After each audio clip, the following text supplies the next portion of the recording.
ఉమ్మడి ఆదిలాబాద్ జిల్లాలో విత్తనాల కొరతతో అక్రమార్కులు నకిలీ సీడ్స్ చలామణి చేస్తున్నారనే ఆరోపణలున్నాయి.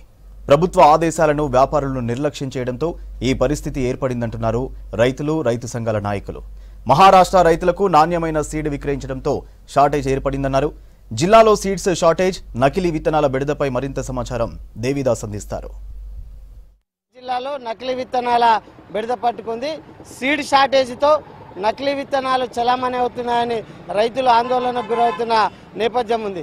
ఉమ్మడి ఆదిలాబాద్ జిల్లా వ్యాప్తంగా 12 లక్షల ఎకరాల్లో పత్తి సాగు చేస్తున్నారు. ఇప్పటికే గత 15 రోజుల నుంచి పంట పొలాలను దుక్కులు తిని పత్తి సాగు చేసేందుకు ఖరీఫ్ సాగుకు రైతులంతా సిద్ధమయ్యారు.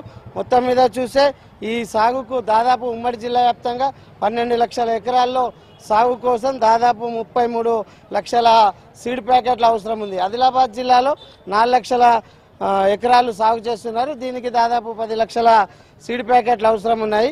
రాశి 659, కబడ్డీ, సర్పంచ్ కంపెనీల సీడ్కు డిమాండ్ ఎక్కువగా ఉంది.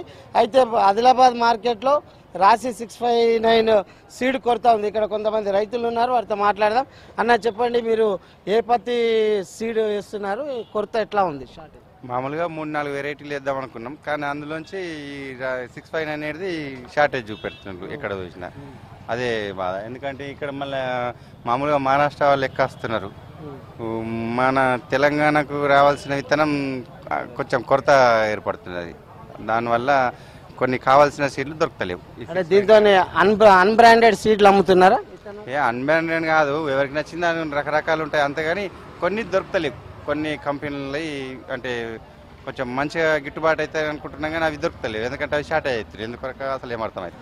గతకాలం ఎవరేజ్గా వెళ్ళి అంతంత మాత్రాన్ని పెద్దగా ఏం వెళ్ళలే. ఈ ఇయర్ కూడా విత్తనాలు కొంచెం అరకొరనే ఉన్నాయి కొన్ని కంపెనీలు. అది ఈ మార్కెట్ ఏమవుతుందో అసలు అర్థమవుతలేదు ఒక్కోసారి. ఇక్కడ ఆదిలాబాద్ జిల్లాకు సంబంధించిన సీడ్ ప్యాకెట్లను మహారాష్ట్ర రైతులకు విక్రయించడంతో కొరత ఏర్పడిందని చెప్తున్నారు. గత ఏడాది కూడా ఖరీఫ్లో ఈ అన్బ్రాండెడ్ సీడ్లను వాడడం వల్ల నష్టపోయామని రైతులు చెప్తున్నారు. మరికొంతమంది ఉన్నారు. అన్న చెప్పండి, ఈ నకిలీ విత్తనాల బెడద ఆదిలాబాద్ జిల్లాలో ఎలా ఉంది? ఈ ఆఫీసర్ల పర్యవేక్షణ ఉందా లేదా సీడ్ విక్రయాలపై? నకిలీ విత్తనాల అమ్మకాలు ప్రతి సంవత్సరం జరుగుతూనే ఉన్నాయి. ప్రతి సంవత్సరం దాడులు నిర్వహిస్తూ నకిలీ విత్తనాలు విక్రయిస్తున్నటువంటి రైతులు పట్టుకుంటున్నారు తప్ప అధికారులు పట్టుకోవట్లేదు. నకిలీ విత్తనాల బెడద విపరీతంగా ఉండడం ఫలితంగా రైతులు బెంబేలెత్తిపోతున్నటువంటి స్థితి ఉన్నది. గత సంవత్సరము 2 సార్లు 3 సార్లు విత్తనాలు విత్తినా కూడా మొలకెత్తకుండా నష్టపోయినటువంటి స్థితిని మనం చూసాం. దిగుబడి సరిగా రాక అప్పుల పాలైనటువంటి స్థితిని మనం చూసినాము. ఇప్పుడు రాశి 659 అనేటువంటి విత్తనము మహారాష్ట్రకు అమ్మడమో లేదా కొరతను సృష్టించడము, తర్వాత ఎక్కువ రేటుకు అమ్ముకోవడము, ఈ రకమైనటువంటి పద్ధతుల్లో రైతుల్ని మోసం చేసేటటువంటి ప్రయత్నం చేస్తూ ఉన్నారు. కాబట్టి నకిలీ విత్తనాలను అరికట్టడం కోసము జిల్లా కలెక్టర్ గారు ఖచ్చితంగా విజిలెన్స్ కమిటీని వేయాలా. విజిలెన్స్ కమిటీ ప్రతి డీలర్ దగ్గర చెకప్ చేయాలా. అసలైన రైతులకే విత్తనాలని అమ్మాలా. పట్టా పాస్బుక్ ఆధారంగా విత్తనాలని అమ్మాల్సినటువంటి అవసరం ఉంది. ప్రభుత్వం నిర్ణయించినటువంటి రేటుకు అమ్మాల్సినటువంటి అవసరం ఉంది. ఈ రకమైనటువంటి చర్యల్ని తీసుకుంటే రైతులకు న్యాయం జరుగుతుంది. నకిలీ విత్తనాలు విక్రయిస్తున్నటువంటి వాళ్ళ లైసెన్సులు రద్దు చేయాలా, వాళ్ళ మీద క్రిమినల్ కేసులు నమోదు చేయాలా, జైలుకు పట్టించాలా. అయితే ఈ నకిలీ విత్తనాలను ఏమైనా అరికట్టడానికి అవకాశం ఉంటుంది. నిన్న సిర్పూర్ అసెంబ్లీ సెగ్మెంట్ పరిధిలోని చింతమానలపల్లిలో 100 కిలోల నకిలీ విత్తనాలను అధికారులు స్వాధీనం చేసుకున్న పరిస్థితి కనిపిస్తుంది.